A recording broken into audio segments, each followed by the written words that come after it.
अटल पर कार्यक्रम का आयोजन, राष्ट्रपति मुर्मू और पीएम मोदी ने दी अटल जी को श्रद्धांजलि। आज लखनऊ दौरे पर पीएम मोदी अटल जी को समर्पित राष्ट्रीय प्रेरणा स्थल का करेंगे उद्घाटन। 230 करोड़ रुपए की परियोजनाओं की देंगे बड़ी सौगात।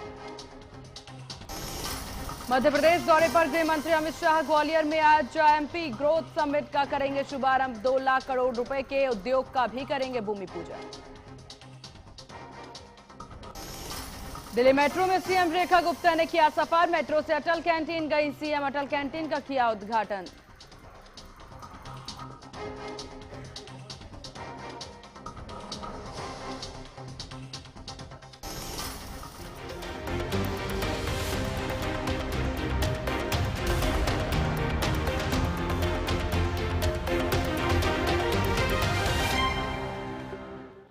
नमस्कार, एचएनएन न्यूज देख रहे हैं आप और खबर उत्तर प्रदेश के इस बुलेटिन में मैं हूं आपके साथ सीमा चौधरी। खबरों की ओर रुख करते हैं जहां आज लखनऊ दौरे पर हैं प्रधानमंत्री नरेंद्र मोदी। इस वक्त की बड़ी जानकारी आपको दे दें, लखनऊ में अटल जयंती पर भव्य कार्यक्रम का आयोजन। पीएम मोदी राष्ट्रीय प्रेरणा स्थल का करेंगे उद्घाटन। अटल बिहारी वाजपेयी को समर्पित है राष्ट्रीय प्रेरणा स्थल, ये बड़ी जानकारी आपको दे दें। 65 फीट ऊंची प्रतिमाएं स्थापित। अटल बिहारी वाजपेयी, श्यामा प्रसाद मुखर्जी, दीनदयाल उपाध्याय को समर्पित है। लखनऊ की जनता को गुरुवार को एक नया ऐतिहासिक स्मारक मिलने जा रहा है। प्रधानमंत्री नरेंद्र मोदी वसंत कुंज में बने राष्ट्रीय प्रेरणा स्थल को राष्ट्र को समर्पित करेंगे। इस मौके पर डॉक्टर श्यामा प्रसाद मुखर्जी, पंडित दीनदयाल उपाध्याय और भारत रत्न अटल बिहारी वाजपेयी की 65 फीट ऊंची प्रतिमाओं का लोकार्पण भी किया जाएगा। कार्यक्रम में करीब 2 लाख लोगों के शामिल होने की संभावनाएं हैं। पीएम मोदी चौधरी चरण सिंह अंतर्राष्ट्रीय एयरपोर्ट से सीधे राष्ट्रीय प्रेरणा स्थल पहुंचेंगे। यहां पर पहले राष्ट्रीय नायकों की प्रतिमाओं पर वो पुष्पांजलि अर्पित करेंगे और उसके बाद उनसे जुड़े विचारों और जीवन प्रसंगों पर आधारित संग्रहालय का उद्घाटन करेंगे। ओरिएंटेशन रूम में वीडियो प्रेजेंटेशन भी दिखाया जाएगा, जिसके बाद पीएम जनसभा को संबोधित करेंगे। कार्यक्रम में मुख्यमंत्री योगी आदित्यनाथ, रक्षा मंत्री राजनाथ सिंह भी मौजूद रहेंगे। कमल की आकृति में बना है ये पूरा का पूरा परिसर। वसंत के आकार में विकसित किया गया है। यहां स्थापित तीनों प्रतिमाओं का निर्माण प्रसिद्ध मूर्तिकार राम सुतार और प्रतिमाओं को फसाड लाइटिंग और प्रोजेक्शन मैपिंग से सजाया गया है। संग्रहालय में आपको बता दें राष्ट्रवाद की यात्रा दिखाई जाएगी। परिसर में बने संग्रहालय की इंटरप्रिटेशन वॉल पर भारतीय स्वतंत्रता आंदोलन और स्वतंत्रता सेनानियों की यात्राओं को दर्शाया जाएगा। कोर्टयार्ड में भारत माता की प्रतिमा स्थापित की गई है। अलग अलग गैलरी में तीनों राष्ट्र नायकों के जीवन, विचारधाराओं और संघर्ष को प्रदर्शित यहां पर किया जाएगा। बेहद खास ये पूरा रहने वाला है।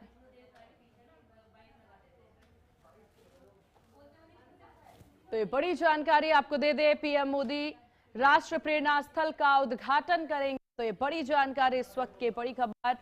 लखनऊ में आपसे कुछ ही देर में प्रधानमंत्री की उपस्थिति दर्ज होगी, जहां आपको बता दें कि आज ये बड़ी सौगात पीएम के द्वारा, जहां पर पीएम मोदी का आज लखनऊ दौरा है। तस्वीरें भी आप देखिए, यही तीनों प्रतिमाएं जिनका अनावरण आज पीएम के द्वारा किया जाएगा।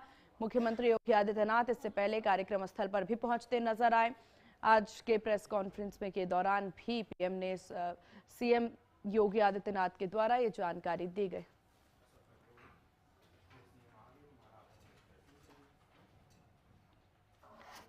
और आगे खबरों की ओर रुख करेंगे, लेकिन उससे पहले यहां से सीधे आपको छत्तीसगढ़ लिए चलते हैं, जहां सीएम विष्णुदेव साय क्या कुछ कह रहे हैं, सुनते हैं।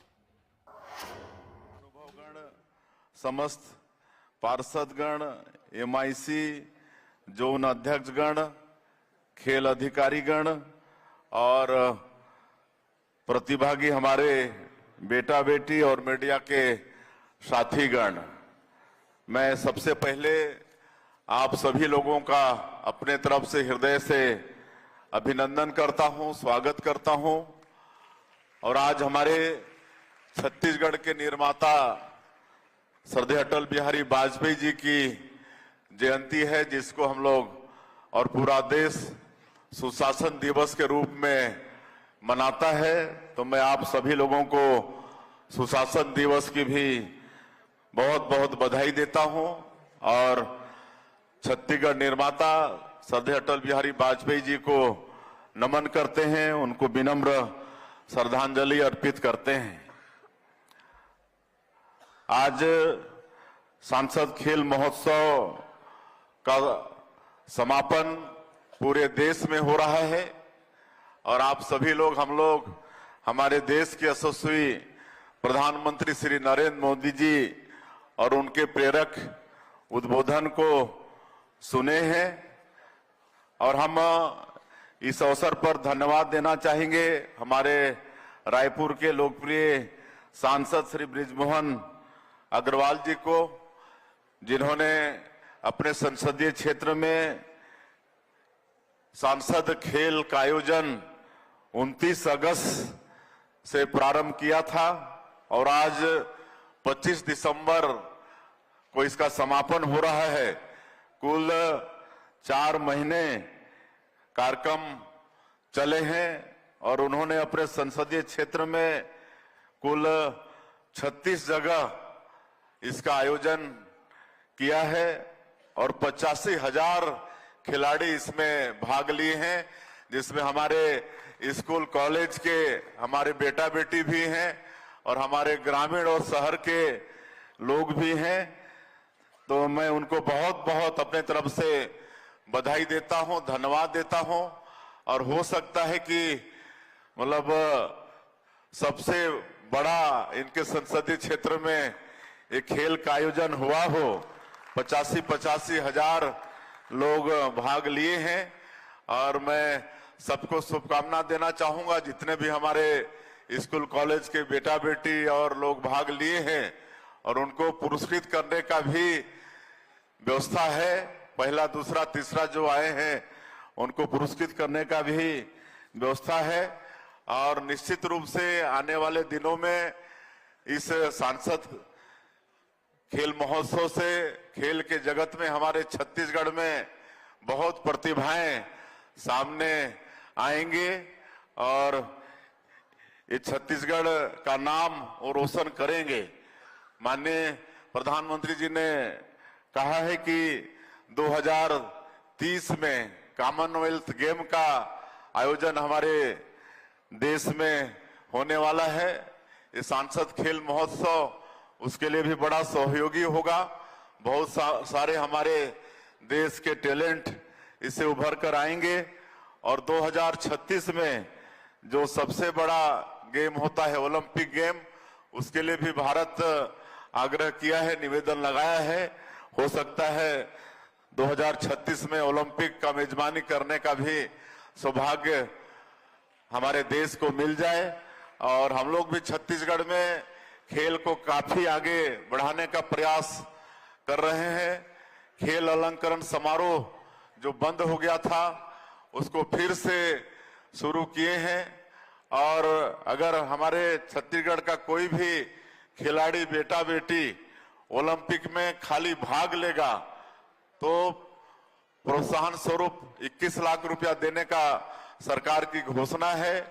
कोई ओलंपिक में अगर स्वर्ण पदक जीतेगा तो 3 करोड़ रुपया छत्तीसगढ़ सरकार के तरफ से प्रोत्साहन स्वरूप देने की घोषणा सरकार ने की है और रजत जयंती पदक जीतेगा तो 2 करोड़ और कांस्य पदक जीतेगा तो 1 करोड़ सरकार के तरफ से दिया जाएगा।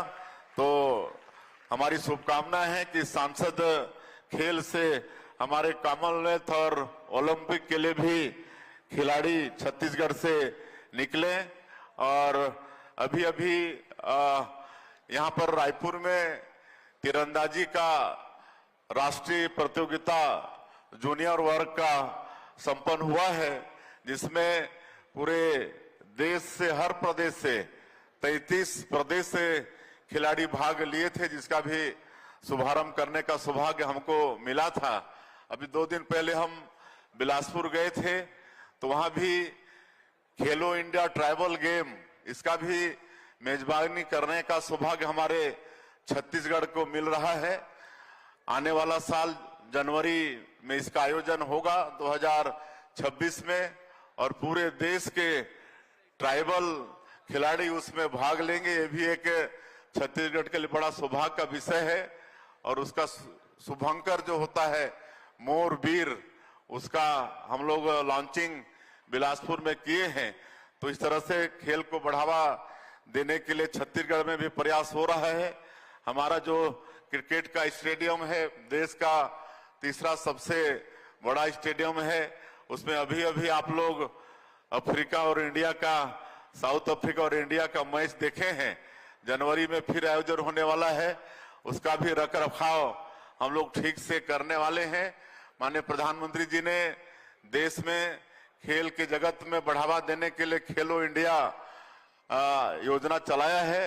उसका भी हम लोग छत्तीसगढ़ में जगह जगह उसका कार्यालय खोलकर खेल के जगत में टैलेंट को आगे बढ़ाने का काम खेलो इंडिया के माध्यम से कर रहे हैं। तो इस तरह से हमको पूरा विश्वास है कि आने वाले समय में खेल के जगत में छत्तीसगढ़ का काफी नाम होने वाला है। और आज हमारे छत्तीसगढ़ के निर्माता श्रद्धेय अटल बिहारी वाजपेयी जी की जयंती है।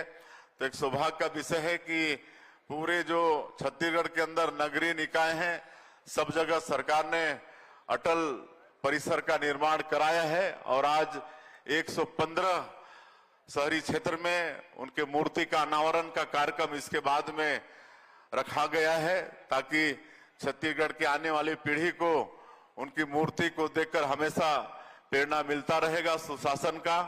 और छत्तीसगढ़ के निर्माता हैं तो भी हमारी आने वाली पीढ़ी याद करते रहेगी। मैं फिर से एक बार सुशासन दिवस की बधाई देते हुए और इस सांसद खेल महोत्सव के सफल आयोजन के लिए हमारे लोकप्रिय सांसद श्री बृजमोहन अग्रवाल जी का बहुत बहुत धन्यवाद करते हुए और सभी प्रतिभागी 85,000 जो हमारे बेटा बेटी और बाहर के भी हैं, ग्रामीण शहरी हैं, सबको भी बधाई शुभकामना देते हुए मैं अपनी बात समाप्त करता हूं। जय हिंद, जय छत्तीसगढ़।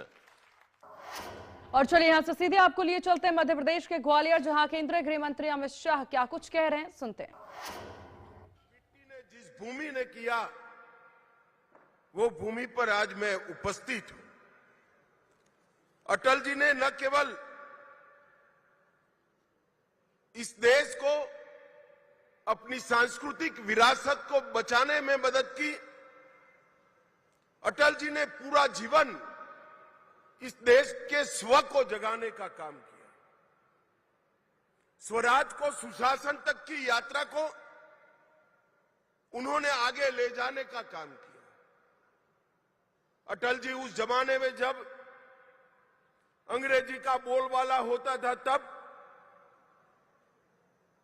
यूएन की परिषद में हिंदी में भाषण कर कर पूरे भारतीयों का दिल जीतने का काम हमारे अटल बिहारी वाजपेयी ने किया। ये पूरा मध्य प्रदेश ट्राइबल क्षेत्र से भरा हुआ है। अटल जी प्रधानमंत्री बने उसके पहले इस देश के आदिवासियों के लिए, जनजाति के लिए कोई अलग विभाग नहीं था। अटल जी के नेतृत्व में ही भारत सरकार में जनजाति विभाग बनने का काम हुआ और ट्राइबल कल्याण की एक नई यात्रा शुरू हुई। अटल जी जब प्रधानमंत्री बने तब देश के इंफ्रास्ट्रक्चर पर निवेश को वोट जीतने का, चुनाव जीतने का जरिया नहीं माना जाता था। इससे कोई मत प्राप्त नहीं होते हैं। ऐसी दकियानुसी कांग्रेसी विचारधारा को तोड़कर स्वर्ण भुज योजना, देश को जोड़ने वाले 6 महामार्ग अटल जी ने बनाकर इस देश को इंफ्रास्ट्रक्चर के रास्ते पर आगे बढ़ाया। अटल जी ने ही पूरी दुनिया के सामने परमाणु शक्ति शांति के लिए भी बन सकते हैं, इसका सिद्धांत प्रस्तावित कर कर दुनिया भर के दबाव के विरुद्ध में जाकर भारत को आणविक शक्ति बनाने का काम सम्माननीय अटल जी ने किया। जब कारगिल में घुसपैठिए घुसे, दुनिया भर का दबाव था कि अंतर्राष्ट्रीय मंच पर जाकर पाकिस्तान से चर्चा कर जाए। अटल जी ने बड़ी फर्मनेस के साथ कहा कि हमने शांति का प्रयास कर दिया, हमारे साथ धोखा हुआ है। अब पाकिस्तान से चर्चा तब तक नहीं हो सकती जब तक एक एक घुसपैठिया भारत से खदेड़ दिया नहीं जाएगा। और कारगिल विजय एक प्रकार से अटल जी के कालखंड का एक दृढ़ निश्चयी नेतृत्व का परिचायक बना। अटल जी महान वक्ता थे। तो मध्य प्रदेश ग्रोथ समिट को संबोधित कर रहे थे केंद्रीय गृह मंत्री अमित शाह। अब चलिए खबरों में आगे बढ़ते हैं, जहां मुख्यमंत्री योगी आदित्यनाथ ने पूर्व प्रधानमंत्री अटल बिहारी वाजपेयी की जयंती पर उन्हें श्रद्धांजलि अर्पित की। उन्होंने कहा, वाजपेयी जी को उनके आदर्शों और मूल्यों के लिए विश्व भर में सम्मान प्राप्त है। उनका राजनीतिक जीवन 6 दशक लंबा रहा है और उन्होंने भारतीय राजनीति को नई ऊंचाइयां तक पहुंचाया है। मुख्यमंत्री ने कहा कि उनके संघर्ष और दृढ़ संकल्प उनकी कविताओं में दिखाई देते हैं। वाजपेयी जी ने गरीबों के लिए कल्याणकारी योजनाओं और ग्रामीण शहरी विकास में महत्वपूर्ण योगदान दिया है। तो ये तस्वीरें आप भी देखिए, जहां सीएम योगी आदित्यनाथ के द्वारा श्रद्धांजलि अर्पित की गई। उनके राजनीतिक जीवन को भी याद करते नजर आए। कविताओं में उन्होंने कहा कि उनकी जो सोच है वो दिखती थी। गरीबों और ग्रामीणों के लिए जो कार्य उन्होंने किए उसका भी योगदान की बात करते सीएम योगी आदित्यनाथ नजर आए। तस्वीरें आप देखिए लखनऊ से, जहां पर सीएम योगी आदित्यनाथ के द्वारा श्रद्धांजलि अर्पित की गई। इस दौरान डिप्टी सीएम ब्रजेश पाठक भी नजर आ रहे हैं। तो तस्वीरों के जरिए, हालांकि इसके बाद मीडिया को संबोधित करते सीएम योगी आदित्यनाथ नजर आए थे, जिस दौरान उन्होंने तमाम बातें कही। आज के प्रधानमंत्री के कार्यक्रम को लेकर के भी जानकारी देते नजर आए, जहां उन्होंने कहा कि आज एक महत्वपूर्ण दिन है। प्रधानमंत्री खुद लखनऊ पहुंच रहे हैं और बड़ी सौगात जो है वो भी जनता को देते हुए नजर आएंगे। इस बीच उन्होंने पूर्व प्रधानमंत्री अटल बिहारी वाजपेयी के किए हुए कामों को भी याद किया, उस पर भी उन्होंने अपनी बात कही। तो ये तस्वीरें, जहां उनका राजनीतिक जीवन 6 दशक लंबा रहा है, सीएम ने कहा।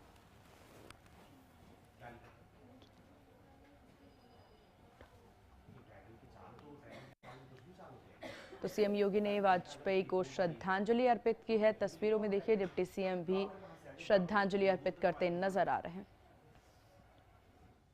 सरदेव अटल बिहारी वाजपेयी जी की आज पावन जयंती है।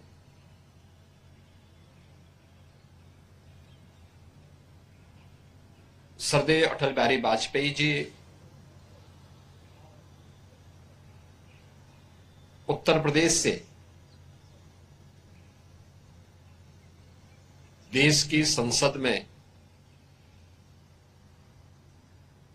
कई बार प्रतिनिधित्व किए और ये हमारे प्रदेश की राजधानी लखनऊ का सौभाग्य है कि लखनऊ से ही प्रतिनिधित्व करते हुए देश के प्रधानमंत्री के रूप में उन्होंने देश को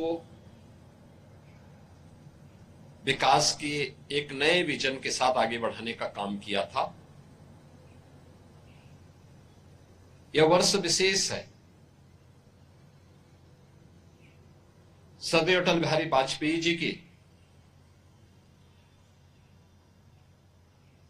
जन्म शती महोत्सव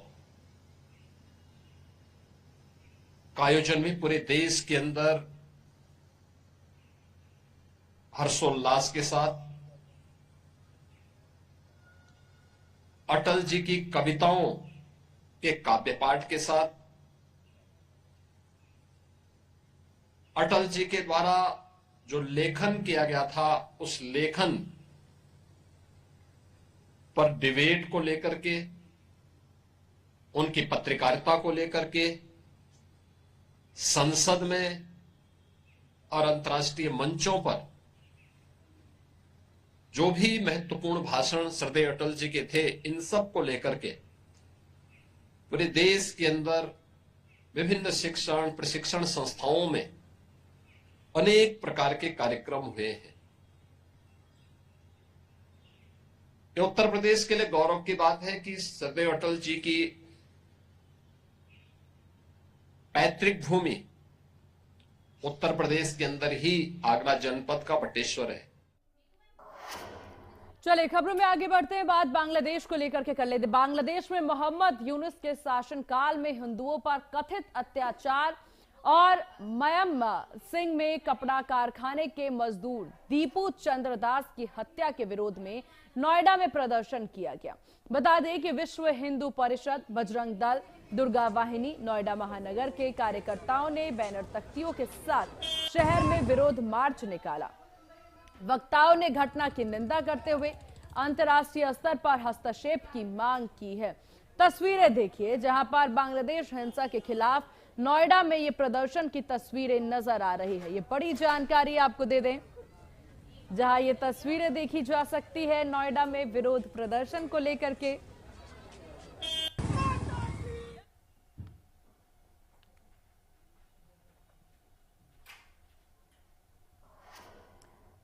चलिए खबरों में आगे बढ़ते हैं, जहां फर्रुखाबाद में बढ़ती चोरी की घटनाओं के बाद पुलिस अधीक्षक ने ऑपरेशन टॉर्च अभियान चलाया। इस ऑपरेशन में बता दें कि थाना शमशाबाद क्षेत्र में चोरों द्वारा 8 घरों के ताले तोड़े जाने की घटना के बाद एसपी घने कोहरे और ठिठुरन से भरी रात में सड़क पर टीम उतरी। उन्होंने चेकिंग अभियान चला करके पुलिस कर्मियों को बाजारों में गश्त बढ़ाने के निर्देश दिए। एसपी ने बताया कि जेल से छूटे अपराधियों पर विशेष नजर रखी जा रही है। तो फर्रुखाबाद से खबर, जहां यूपी फर्रुखाबाद में ऑपरेशन टॉर्च अभियान जारी। शमशाबाद में घरों में हुई चोरी और कोहरे में, आपको बता दें कि घने कोहरे में सड़कों पर एसपी की पूरी टीम के साथ उतरते नजर आए। जेल से छूटे अपराधियों पर कड़ी नजर रखने की बात उनके द्वारा कही गई है। तो ये बड़ी जानकारी।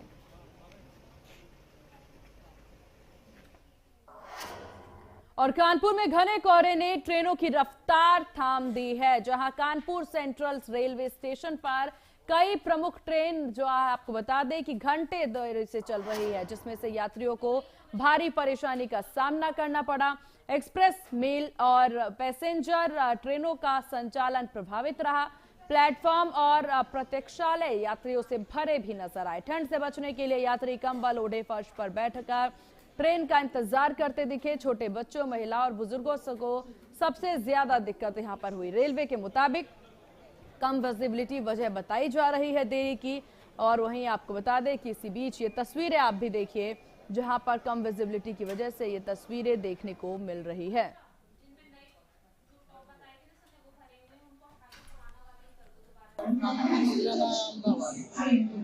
देर से वेट कर लो, 6 घंटे तुम्हारी ट्रेन लेट है,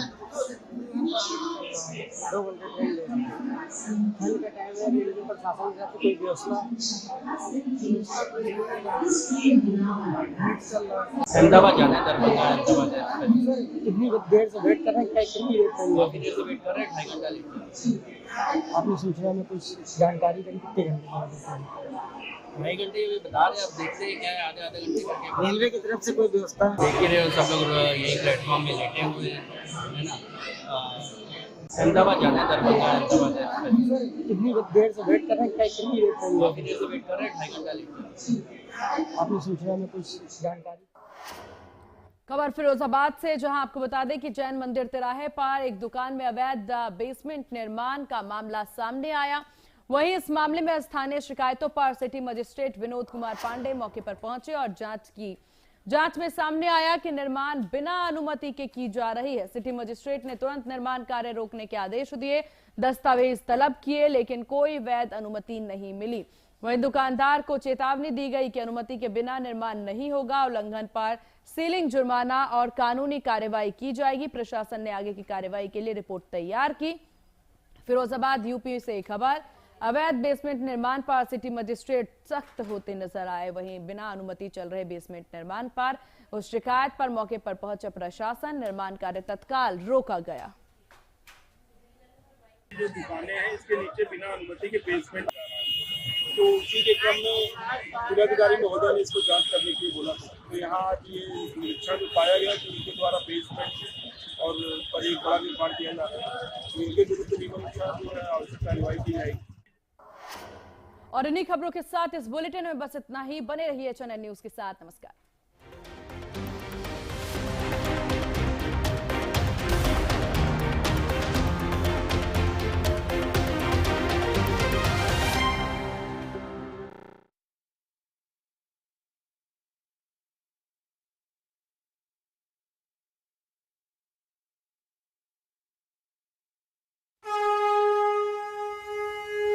प्राचीन तमिल साहित्य में जीवंत त्रिपुरारी की नगरी काशी में संस्कृति का अद्भुत समागम। एक आत्मा, एक विचार, एक